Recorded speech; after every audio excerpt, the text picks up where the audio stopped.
So let's start with the meaning of the negotiable instruments and introduction to the act. So the law, which is known as Negotiable Instrument Act 1881, relates with the negotiable instruments in India.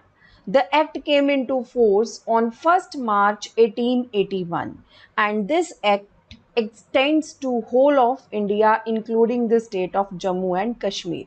The act, which is known as Negotiable Instrument Act 1881, contains total 147 sections in which there are different definitions, different provisions to the operation of the negotiable instruments to work out in India. In basically the Negotiable Instrument Act contains three type of negotiable instruments, that are promissory notes, bill of exchange and checks. But apart from this, all other instruments which have the features of negotiability can also be treated under the provisions of Negotiable Instrument Act 1881.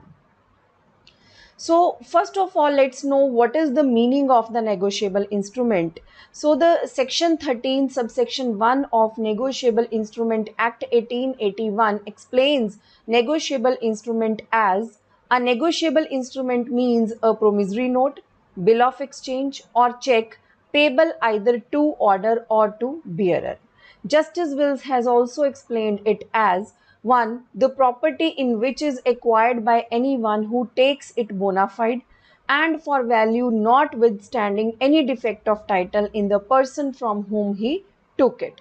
In simple words, if we want to know the meaning of the negotiable instruments, we can read it like: negotiable instrument is one which, when transferred by delivery or by endorsement, and delivery passes to the transferee a good title to payment irrespective of the title of the transferor, provided that transferee is a bona fide holder for value without notice of any defect in the title of the transferor.